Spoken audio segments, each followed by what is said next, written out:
بسم الله.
الحمد لله الصلاة والسلام على رسول الله. اللهم اغفر لنا ولشيخنا وللحاضرين.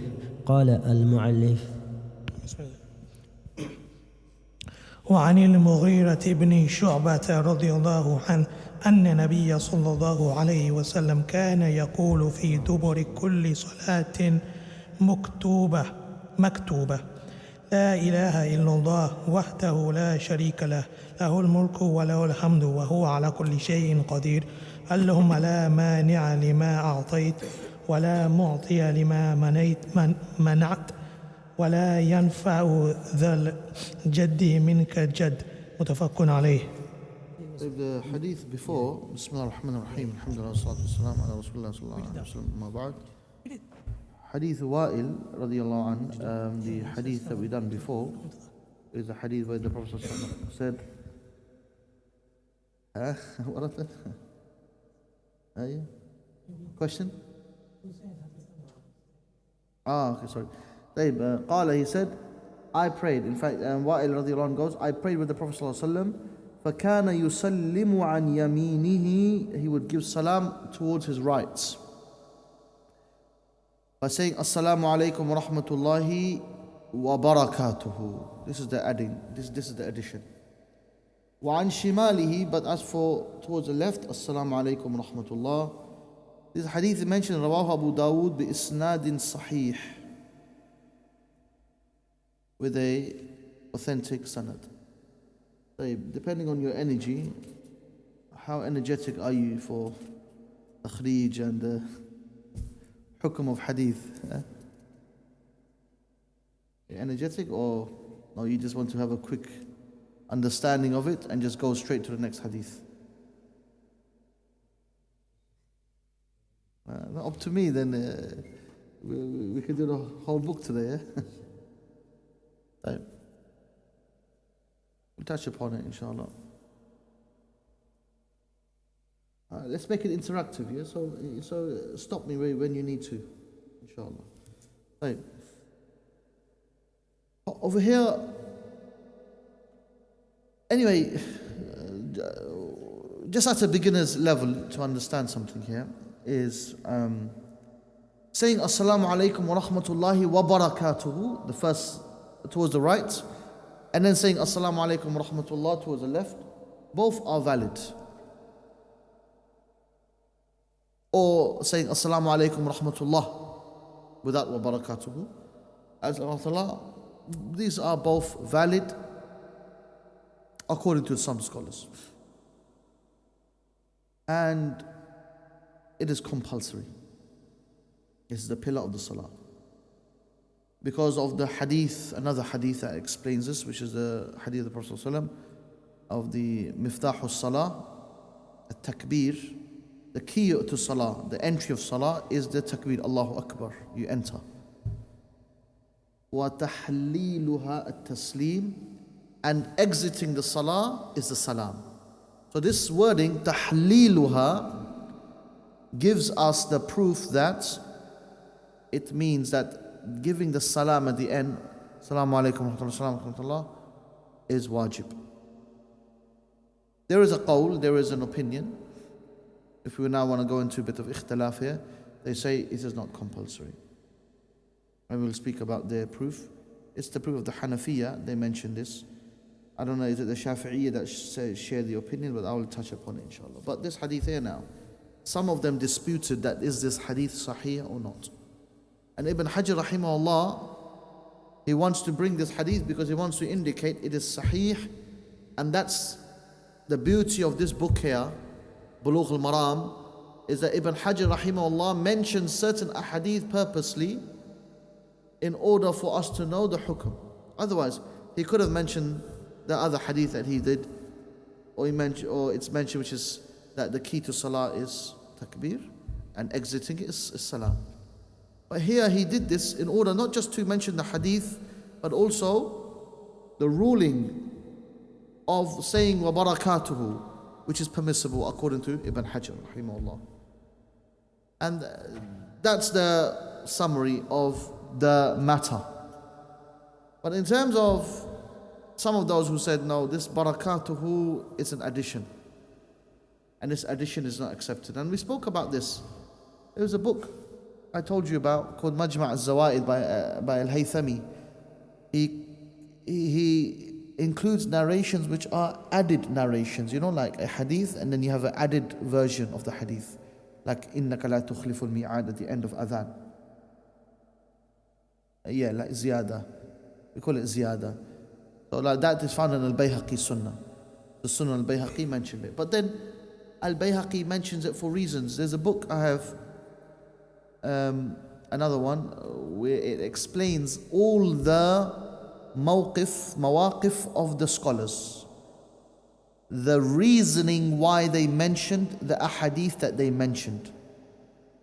Generally speaking. Okay, there is a book called Tadween al-Sunnah as well, Tadween al-Sunnah, which means, which actually all the scholars of hadith, their book's name is mentioned there and what the book is about.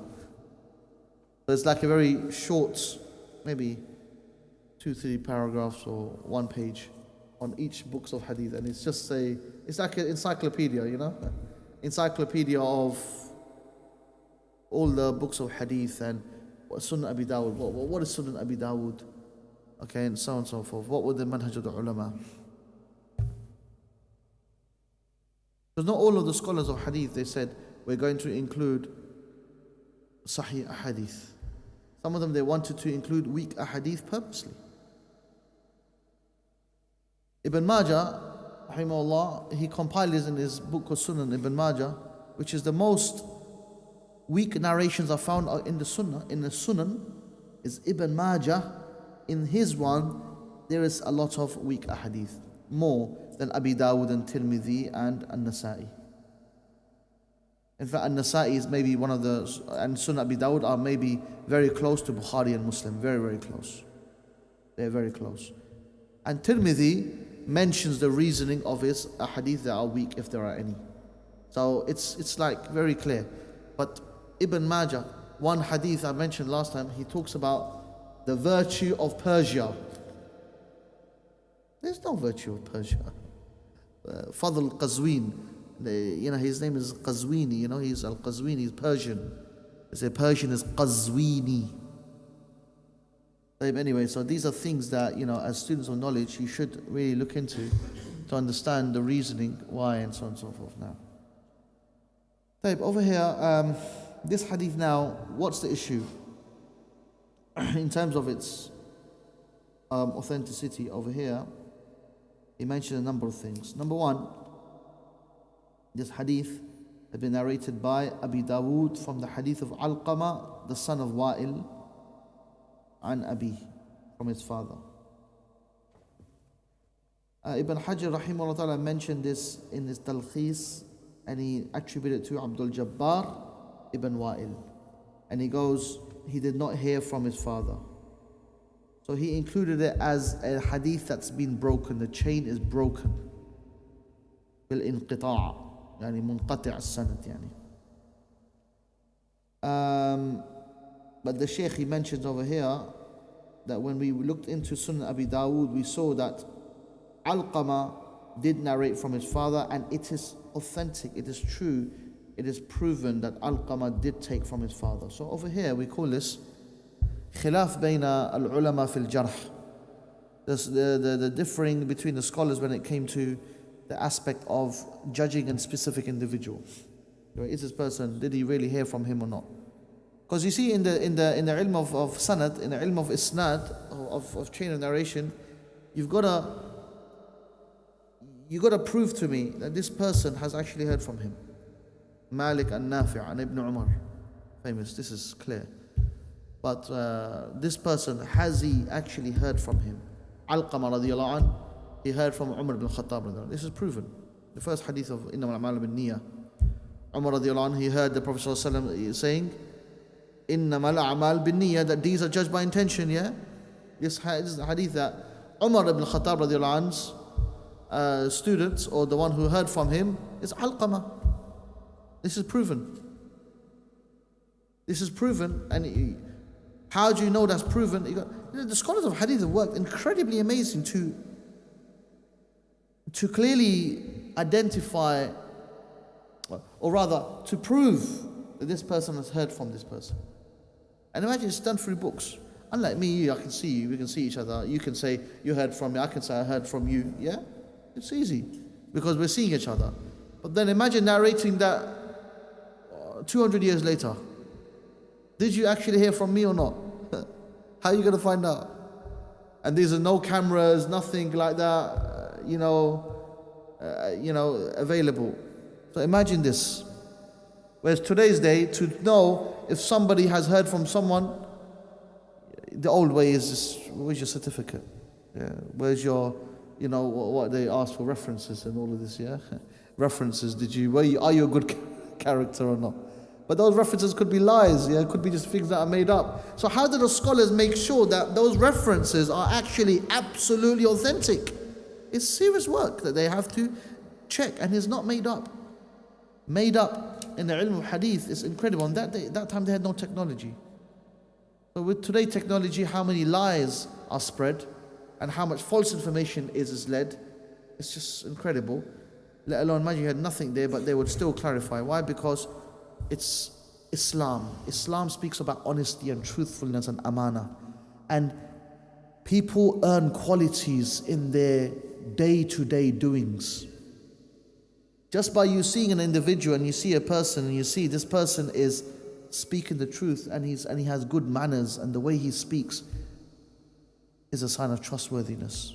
Now you've got to read this section called Adala and Dabt al-Rawi, which talks about how do we come to configuration or come to understanding that this narrator is a trustworthy narrator we can accept from him. It's a big topic and it's a big subject, and I know I talk a lot on this area than the fiqh discussions, but it's important to know. So you can see what's happening over here. One is saying, no, it's actually Abdul Jabbar bin Wa'il, he didn't hear from his father. One goes, well, if you go back to Sunan Abi Dawood, you'll find that Alqama did actually take from his father. So there's a mistake somewhere. There's a mistake somewhere. Even the mistake can be like, it's ijtihad, the person has made effort. And scholars of hadith would make mistakes like this at times, and because it's such a delicate area. Okay, remember this. Okay. But we go, no, it is sahih. Okay. And then he goes, the hadith of two salams, giving salam, wa rahmatullah, salam, wa rahmatullah, is being narrated by 15 from the Sahaba, and there are many of them, a hadith which are different. Some are sahih, some are hasan, some are weak, some are matruk, which are very weak, and some of them don't have the barakatuhu. How many Sahaba? 15. Okay. Except for this narration. Why I would like to point this out is this narration mentions barakatuhu. So it's only this narration. This is Ibn Hajj's works, amazingly. He wants to bring this narration. Because this one has barakatuhu. barakatuhu is, and the blessings of Allah subhanahu wa ta'ala. The barakat, the ziyadat. And the riwayah of Ibn Mas'ud, which is in Ibn Majah and Ibn Hibban, with Hadith Sahih Wa'il, it actually talks about the accepting the addition because it's added by someone who's trustworthy. So if a narrator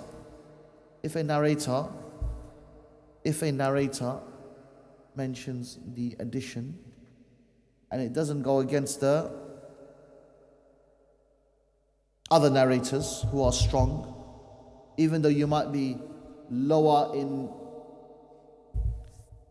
you're not like them. You're not like Abdullah bin Mubarak, we said, remember? Abdullah bin Mubarak.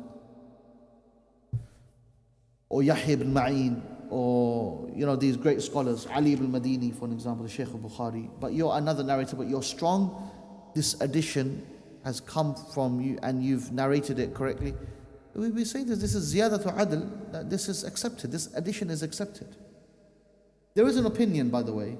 They say, no, if it goes against those who are more awthaq, those who are more, and they didn't narrate this, then it can't be accepted. And then there's another view, so long it's not going against what they said. There are these views. Ibn Hajar Rahimahullah mentioned this in his Kitab Nuzha, and he mentioned these views. And I did say to you last time, this topic, shadh, if the narrator says something other than what the other narrators have said and he is less than them in ratbah, in that level of thiqah, of trustworthiness, or rather memory or so, then you can't accept it. That's what shadh is. But there is a lot of discussion on this topic regarding when can you accept it, why you can't. Like Shaykh Albani says, the innaka la tukhlifu al-mi'ad, that part of the adhan is da'if, is weak. In other words, inna shadha, he goes, shadhatun, he goes, it's shadha. Okay, but here this addition has been done by ziyadatu adl, and so he's looked at Sunnah Abi Dawud, but he's also looked at Sunnah Ibn Majah, which is nice to have a look at, and Ibn Hibban. So all of this is now other narrations as well, or other narrators. No, I'm sorry, you had a question, Akhi. Ibn Salah then mentions, Inna lam tathbut. Ibn Salah, a great scholar who came before Ibn Hajar, who wrote this kitab, Ma'rifatu Ulum al-Hadith. Is famous. He's very, very strong in hadith. He's among the ulama of hadith, kibar, from the kibar of ulama hadith. Ulama of hadith, not tabi'een. He's not among the tabi'een, of course not, because of what year he came in. He came only before Ibn Hajar, I think, I can't remember the exact date now, but about maybe 100 or something years back. Inna lam tathbut, he goes, this hasn't been approved. The author is shocked at this. He goes, no, rather it has been proven in Ibn Hibban and Abi Dawud and Ibn Majah. So we've got Ibn Hibban, Ibn Majah, Abi Dawud. Okay? And there's some more kalam on that. I don't need to go too much on this in this area. But the hadith is, حدثنا محمد بن عبد الله بن نمير حدثنا عمر بن عبيد عن أبي إسحاق عن أبي الأحوص عن عبد الله أن رسول الله صلى الله عليه وسلم, the Prophet صلى الله عليه وسلم, كان يسلم عن يمينه, he would give salam on his right and give salam on his left, حتى يرى بياض خده, until a person could see the whiteness of his cheek. So when he gives salam like this, someone behind can see the whiteness of his cheek. He would say, Assalamu alaikum wa rahmatullahi wa barakatuh. This wa barakatuhu is the addition. So, in my opinion, this is accepted. This narration, this riwayah, is sahih and it's accepted. I just looked at this now, I didn't have it. Sahahahu Shaykh Albani. Shaykh Albani rahimahullah also agrees on the authenticity of this addition. So saying in the first, Assalamu alaikum wa rahmatullahi wa barakatuhu, this is sunnah. This is sunnah to say. Although some scholars do say taratan, sometimes. Because of the other riwayah, we have salam, salam as well. So they say sometimes to do this. It's not maybe proven that it's done all the time. And and Allah knows best, in that regard. Because there is also another, as we mentioned earlier on, where the Prophet said, pray as though you saw me pray. And the hadith, tahrim or takbir, entering the salah is by takbir. Leaving it is by salam. Tahliluha as-salam. And that is akhraju ashabu sunan. Ashabu sunan are the companions of the sunan al-arba'ah. And that hadith is sahih and it's thabit. And it's, that is, there's no kalam on that hadith. Is it sahih or da'if? It's very authentic. No. No, the right side.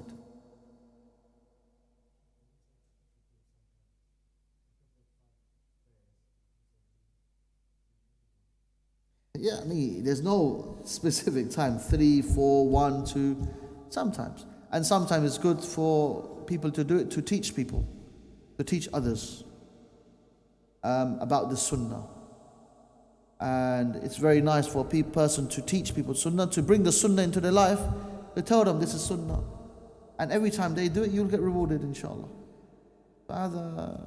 And there'll be no reward deficient, from you, from your scale, inshallah ta'ala. The next mas'ala here is wujub, ma'alish. I said this is the Shafi'iyya said otherwise. No, wujub, compulsory to give the salam, is a Shafi'iyya. And this is the qawl of jamhur of the ulama from the Sahaba, the Tabi'een, and from those after. As for the Hanafiyya, they say, and some others, they say it is sunnah.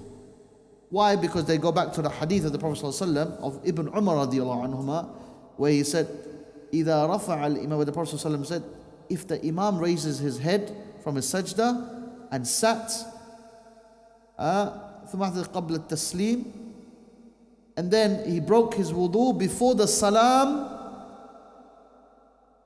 what happened then? The hadith, فَقَدْ تَمَّتْ صَلَاتُهُ, his salah is complete. This is a dalil that they use, the Hanafiya, they use this as a proof to say that salam is not wajib.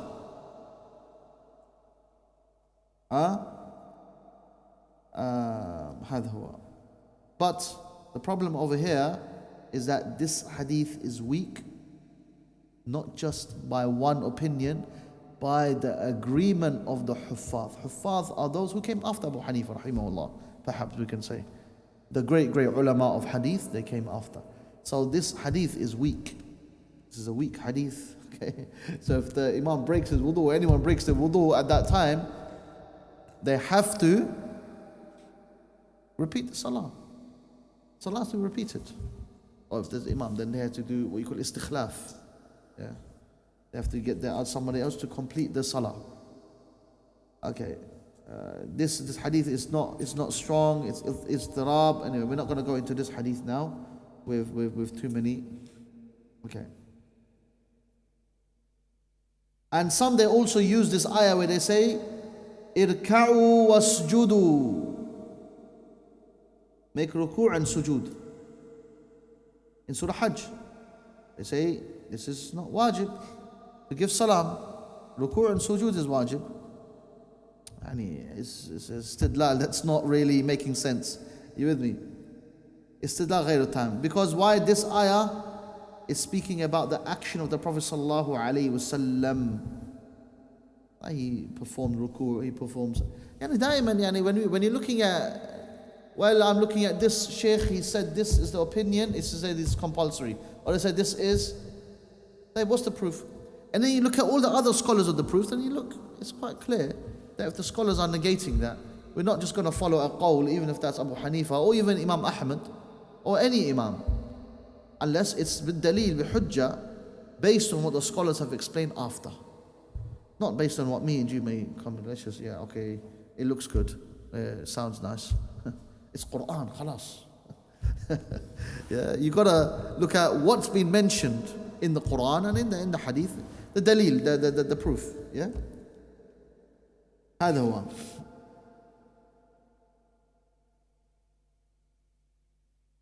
So this hadith, clearly, the one that we have in Sunan of Abi Dawud, the Sahih, it's authentic. And this is why perhaps Ibn Hajar just goes, Rawahu bi isnadin sahih, with a correct sanad. It didn't need me to mention all this today.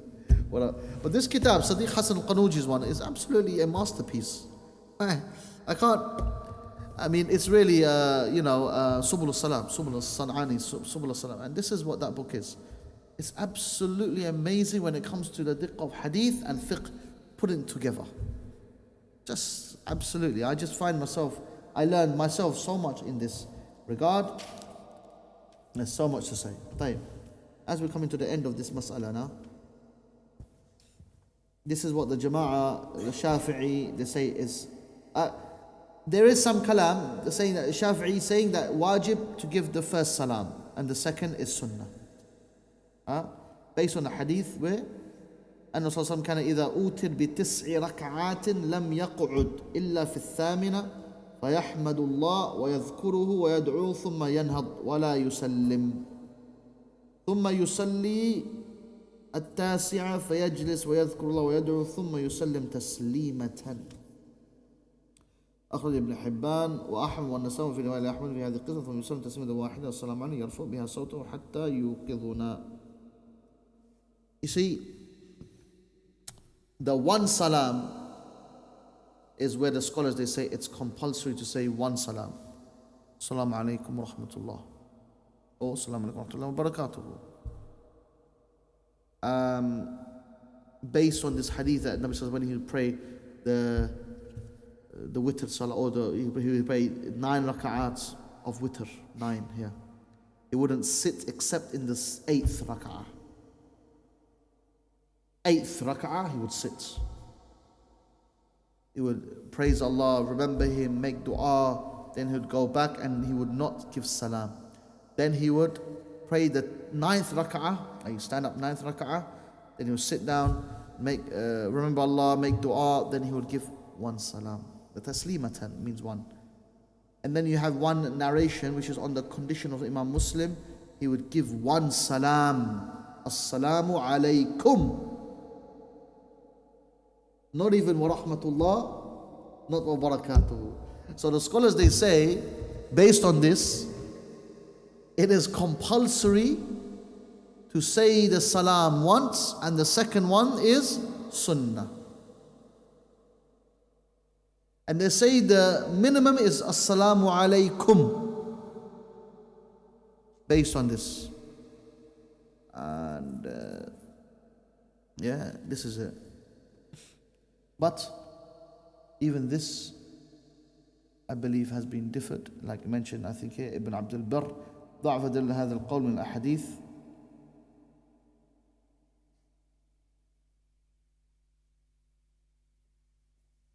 There is some more kalam on this, but the real reality is يمين عن شماله عن يمينه وعن شماله. Based on this hadith, maybe do we say it's more qawi or so, or khuruj min al-khilaf, or to come out from the khilaf in khulif, we say that it's better to stay away from the khilaf. Assalamu alaikum wa rahmatullah. Lakin if you are praying nafil and you said assalamu alaikum and you left, no problem, inshallah. No. Salat al-janaza is 1 salam, aslan, asl, this is the asl. Salat al-janaza is 1 salam. Lakin if the imam did 2 salams, you follow the imam, no problem. Assalamu alaikum, no problem. What is the problem is sometimes in like Makkah, Medina, Haramain, you see a lot of the subcontinent, imam says assalamu alaikum wa rahmatullah, then they're doing their first one and then they're doing their second one as well. Khalafta al-imam, you went against the imam. Your second salam, by not doing it, is it going to cancel the janazah for you or for them? No way, it doesn't mean that. But anyway, people want to follow the qawl of the madhab. No.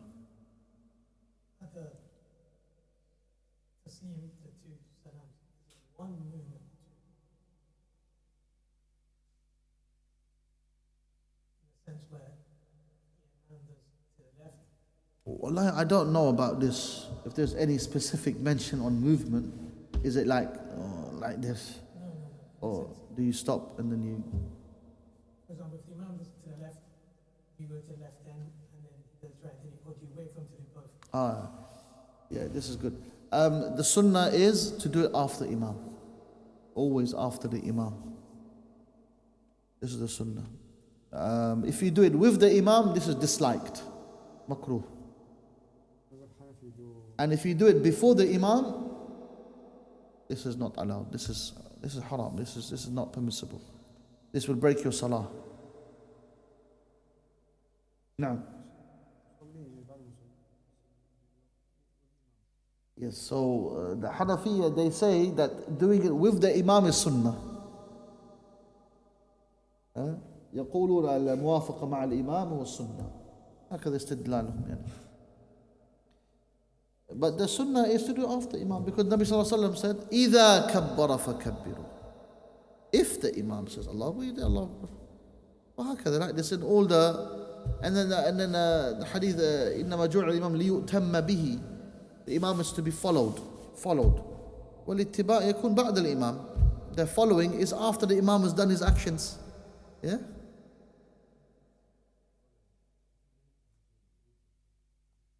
With is ma'a, is with, is you're doing it with. Following is you follow after. Yeah? If I say to you, let's come to my house, walk to my house, and I'm leading the way, you follow me behind me, with me. صح؟ Yeah? يعني الحديث is clear. إذا كبر, if he's done his takbir, فكبر, then do it. But that hadith is very clear in this regard.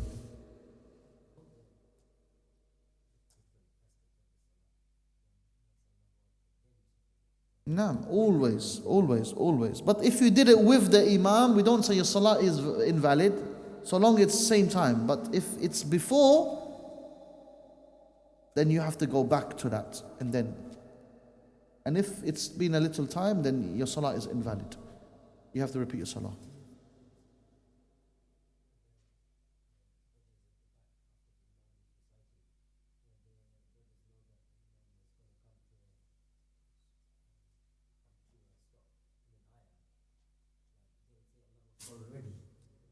No, this breaks the salah. If you go before the Imam, it breaks the salah, as I said. No.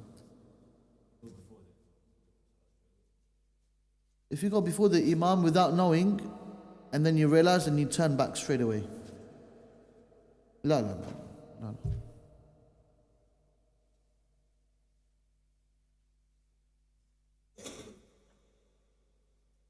طيب هذا هو. طيب نعم.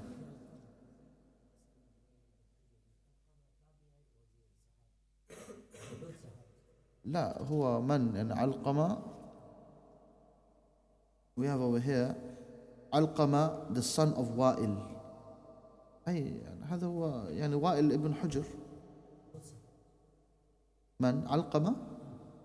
لا علقمة تابعي من تابعين. لا maybe والله ما أدري بالضبط which علقمة we're talking about here, huh? Which علقمة ibn Waqqas, علقمة ibn Layth, you have وعلقمة ibn علقمة, you have so many علقمة. Read تقريبا تهذيب, how many علقمة you have? Maybe 10. هذا وقاص الليثي. They have Alqamah bin Qais. There's a Alqamah bin Qais. Once I was asked to give a lecture and on Alqamah bin Qais, they said. I looked for everywhere information, Tazkiratul Huffaz. I looked everywhere for it's only like half a page of information on him. I said, I think they got it mixed up. They were supposed to give me Alqamah bin Waqqas, but they gave Alqamah bin Qais. From the ulama of hadith but anyway, subhanAllah, it got me to learn how to use Tazkirat al-Huffaz by Al-Dhahabi. Rahimahullah, it was nice, but it's like, it was just Hafiz al-Quran, Hafiz al-Hadith, and Imam or Sheikh, some two, 3 paragraphs like this, very, very strong Sheikh, and that's all I had. And I think I just added more the importance of scholars and different scholars, and the importance of. But anyway, that was, I remember. The next hadith that we have over here, the hadith al-Mughira that we read earlier on, Jazakallahu khaira, that at the end of every salah, al-maktuba of fard, you say, La ilaha illallah wahdahu la sharika lah, lahul mulku wa lahul hamdu wa huwa ala kulli shay'in qadir. Allahumma la mani'a lima a'tayt wa la mu'tiya lima mana'at wa la yanfa'u dhal jaddi minkal jaddu. Muttafaqun alayh. This is hadith that's muttafaqun alayh. And the next ahadith which touch upon, which are all about what a person should read and how they should end their salah. Bi-idhnillah al-azim al-kareem, we'll touch upon it next week inshallah. Those ahadith that we will speak about after salah. So now we've completed the salah, the sifatul salah, which is the characteristic of the salah of the Prophet sallallahu alaihi wasallam. And now we'll be touching upon what you're supposed to read after, and then sujood al-sahwi. Hopefully we start that next week inshallah, and sujood al-tilawa and sujood al-shukr, and the fiqhi masail which are linked with that inshallah ta'ala. Now,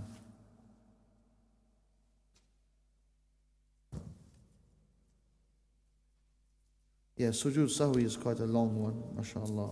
It's good because we'll reinforce it every week. We'll have about at least a week or 2 on that one, inshallah. Allahu a'lam wa jazakumullahu khaira wa sallallahu alayhi wa sallam.